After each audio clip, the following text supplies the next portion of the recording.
that. Ordinarily in a semester, we'll do a field trip to our art studio here in Oakland.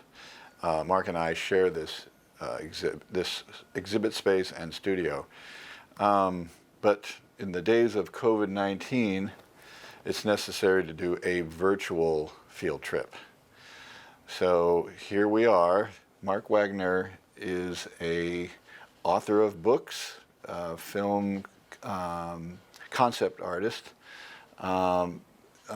digital media teacher, and he teaches painting and drawing at Chabot College.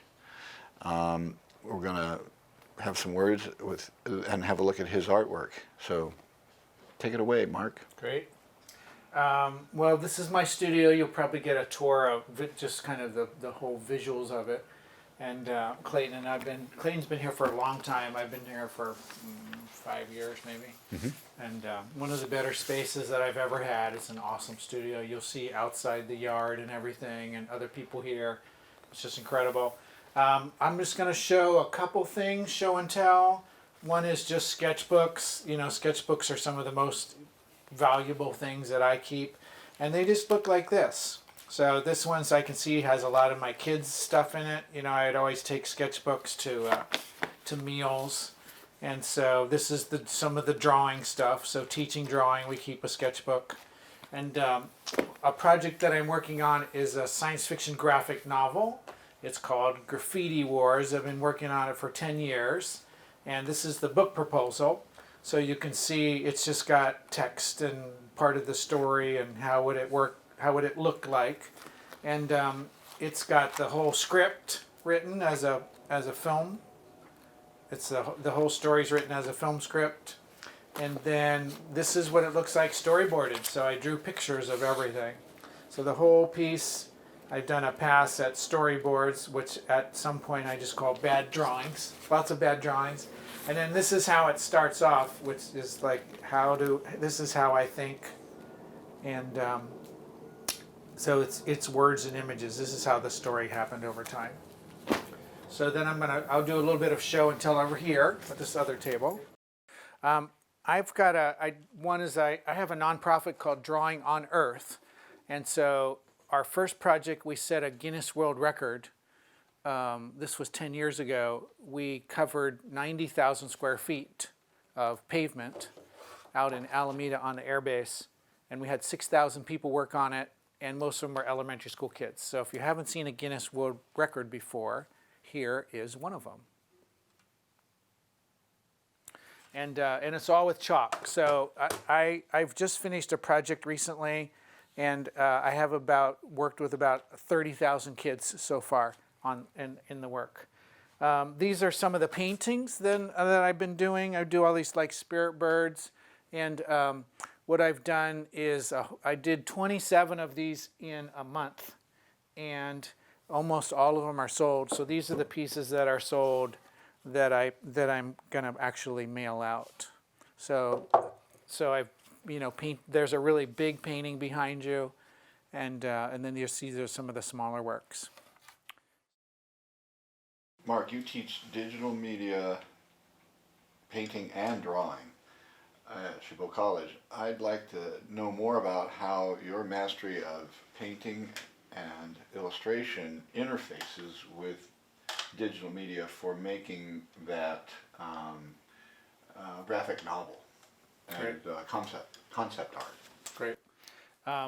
From the sketchbook or from an idea, you know, I can see stuff with my eyes closed, or I can be driving around and have a vision, and then I can draw that, and then I start kind of putting it together, and I can bring it into the computer world and then start doing photo collage work in Photoshop is what I mostly use on. So here's it's just a piece where I will take a whole variety of digital elements and I mix them into an environment, and then that can be what I would call like a hero shot, something like that, where in the film industry you could actually take one of those pieces of art and then create an entire scene out of that, where you had people going through places and things happening and explosions and ships like that.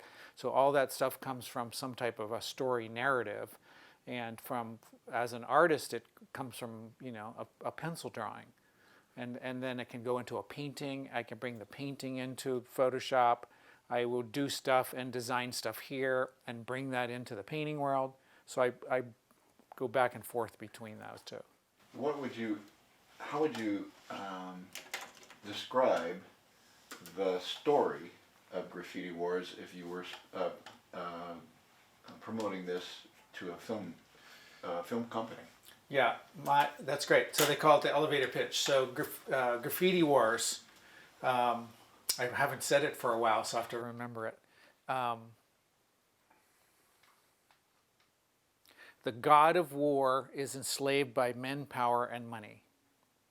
With the help of an alien universe, a Vietnam vet, ghosts, a whale, and a dog, 2 Oakland graffiti artists travel through time and madness trying to save the world. There's my elevator pitch. So in the end, art saves the world. Yeah, it's the opposite of like what we're doing is we're spending so much money in the military. So this is a piece about war and about initiation and raising the consciousness on the planet so that we can get past fighting and get into more things that are about for everybody.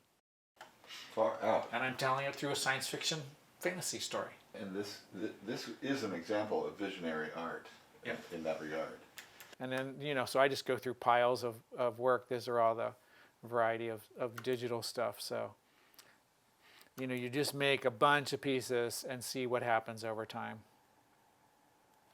There's my idea of Oakland in the future. Elephants and animals around.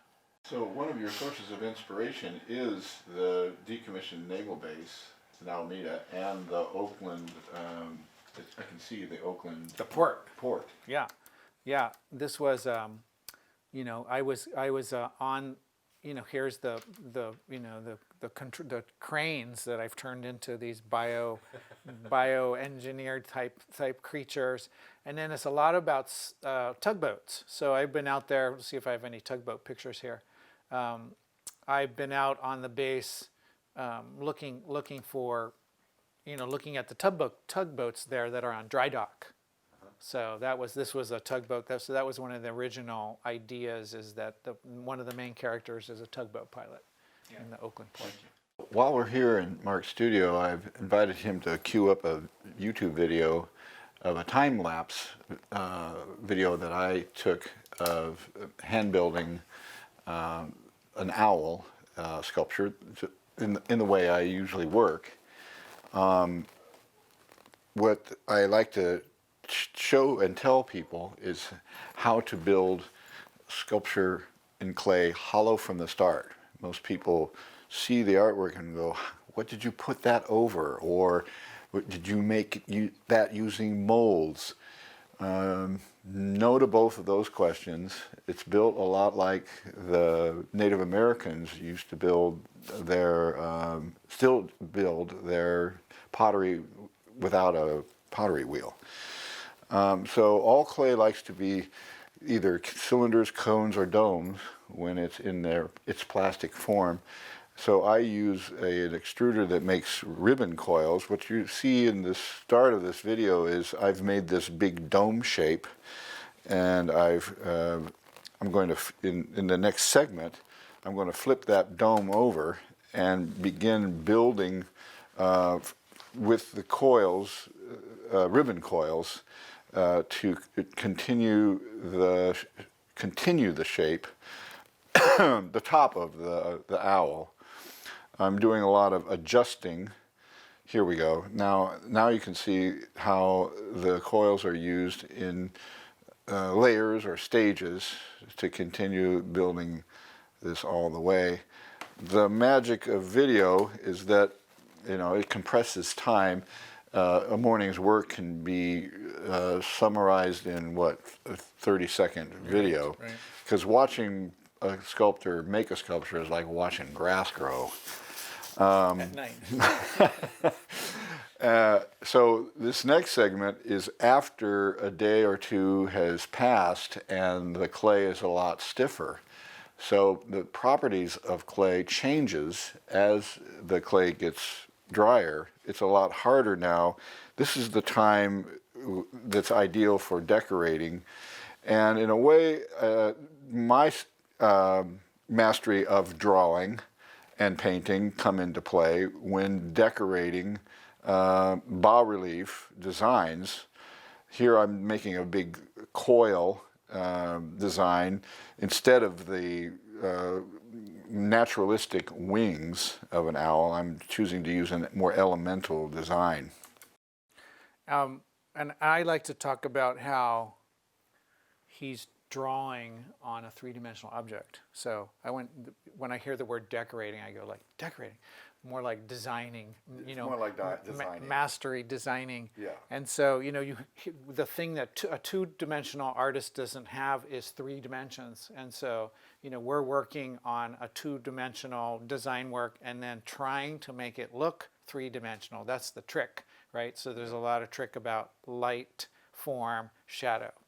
Whereas you already have that by nature, and then here you are actually kind of putting a two-dimensional element on your three-dimensional form, which is really exciting for me. And we both work in this realm of mythology and symbolism, so it's not a realistic bird, but when you look at it, you're like, that's an owl.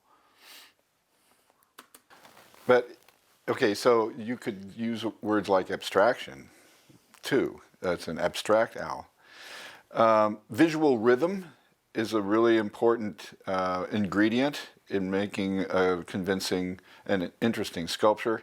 So what I'm doing is adopting or imitating the visual rhythm of feathers in this segment. Notice that it's hollow and open at the top.